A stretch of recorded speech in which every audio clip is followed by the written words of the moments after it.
Welcome to this Smartsheet tutorial. Today we are going to be looking at how you can create a form in Smartsheet. Now before we begin, it's important to note that you need to create a form within a sheet. So in front of us here is my home interface, and for the purpose of this demo I've created a very simple sheet called Project Request, and it's simply got 4 different columns and it's empty at the moment. Now to create a form, all you need to do is look for the Forms button at the top of a sheet. You would left click this. If you have any pre-existing forms, then you can manage them from the top here, and we'll discuss that shortly. But to create a form, you need to click the Create Form button. So left click here. And by default, Smartsheet is going to create a form with all of the columns that are pre-existing in the sheet itself. You don't have to have these particular fields within the form itself, and you can add new ones as well, but just consider that they will be added as new columns to the underlying sheet. So all you need to do here is, if you like what you see, then all you need to do is you just hit save. But if you wanted to make some changes, then you can do so. So you can move the different fields around, so you can have a different ordering, and you can either do that by clicking the up and down buttons or left clicking and dragging.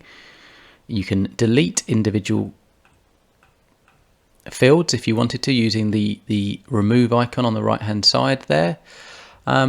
And then you can also make some changes to the individual field settings. So what you would do is you would left click on the particular field, and then you would make some changes on the right hand side. So when it says label here, that would simply mean the name of that particular field. So but by default that will be the column name. Help text, that's to provide some additional details to help the individual fill out the form. So please can you, as an example.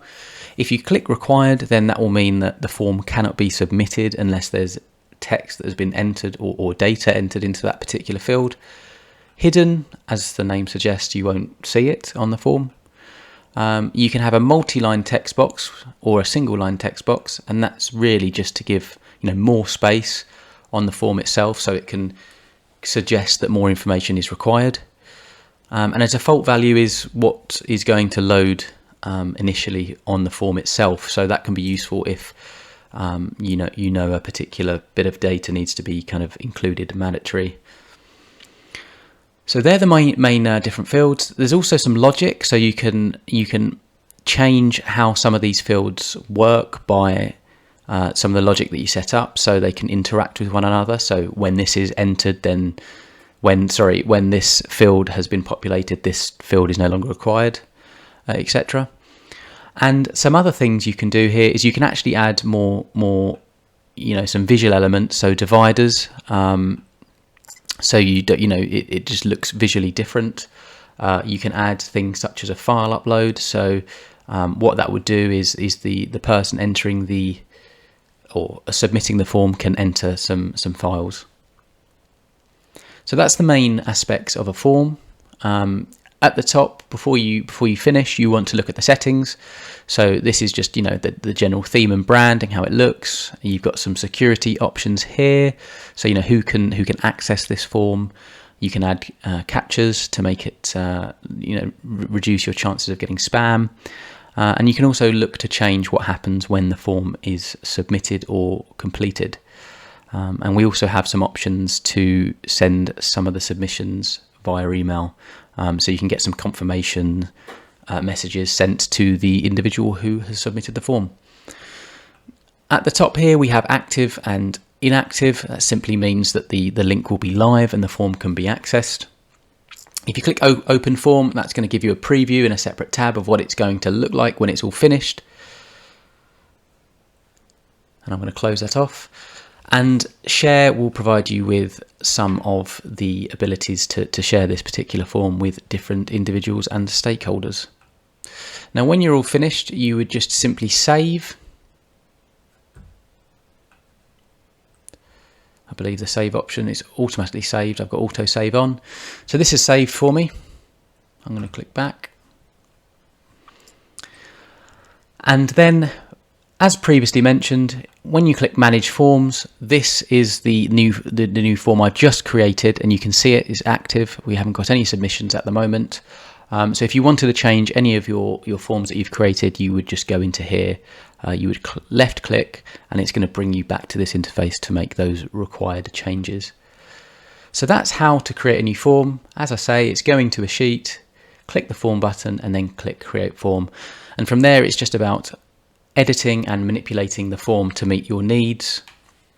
And once you have created a form, you will have a link that you can share with different individuals, or you could populate that somewhere online or within a particular team space, and that will enable individuals to access the form and provide you with the data you need. So in this instance, I could get somebody to go in and provide some details to submit this particular form. Once I hit complete, I'm going to put this today. I'm going to put NA for the purpose of time. We don't want a file. Submit. The response has been captured. And all being well, I've hit refresh and the entry has come through. So that's how to create a form, and an overview of how it kind of works, and the process of entering some data into a form. I hope this video was useful for you today. If you have any questions on the process, be sure to drop those comments in the section down below. Like the video if this was useful, and subscribe if you're looking for notifications of when we release new videos just like this and any other particular Smartsheet related videos.